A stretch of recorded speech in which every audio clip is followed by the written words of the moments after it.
Well, Dr. Carpenter comes in, and I'll never forget the look on his face. He had been crying, I could tell, and he just had this horrible look of death on his face. And he looked at me and he said, "Melissa, you're pregnant." I begged him not to tell my mother, to tell anybody.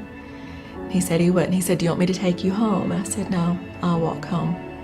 And I began to walk home, and I looked over to my left, and there was the baseball fields. The baseball fields where I'd played softball and Little League for so many years, and I just had this feeling like I'll never be able to go back to that baseball field again.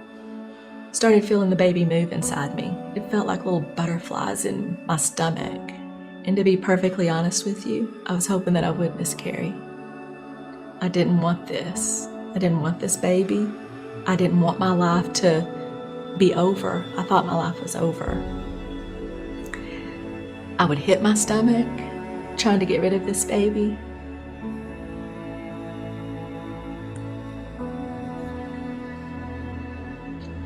And God would say, "It's okay, I've got this. It's gonna be okay." It's like I could hear his voice just saying, "Don't, just stop. I've got this, it's okay. You're gonna be okay." So I was in the bathroom crying because I just didn't know what I was gonna do. And I didn't think anybody was home, and I was crying out to God, "Please help me, please help me." And then someone starts banging on the bathroom door, and it's my mother.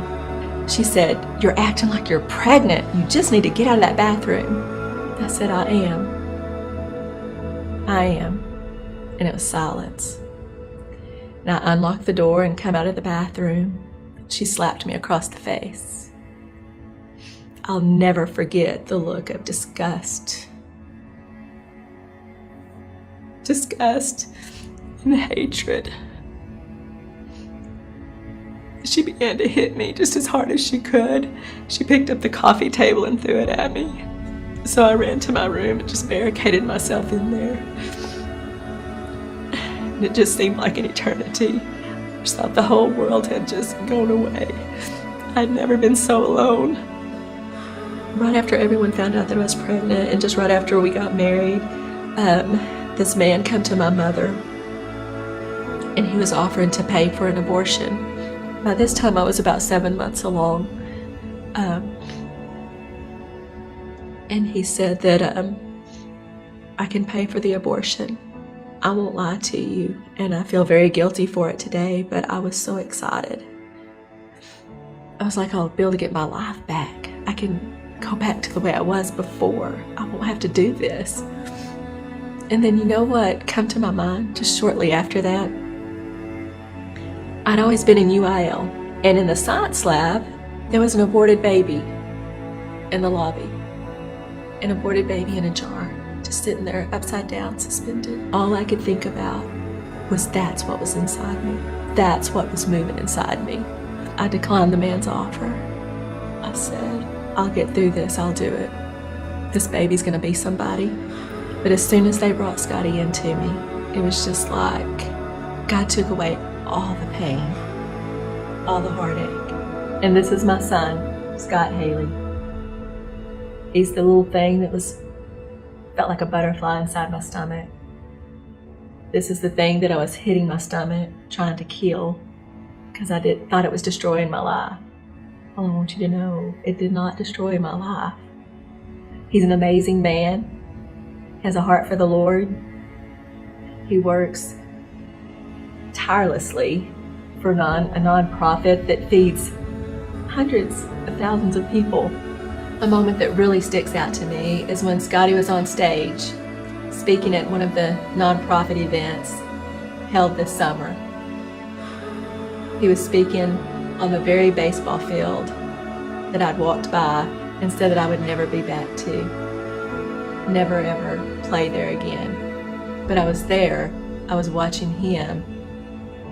The son that I could have aborted was giving a speech about all the people that their organization was helping. I will send out an army to find you in the middle of the darkest night. It's true, I will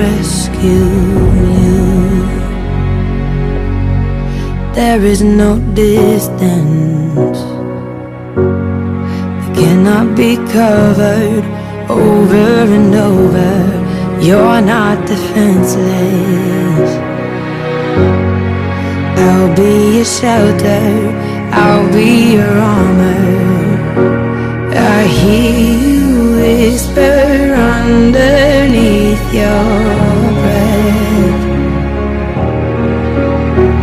I hear your SOS, your SOS. I will send out an army to find you in the middle of the darkest night. It's true, I will rescue you. I will never stop marching to reach you in the middle of the hardest fight. It's true, I will rescue you.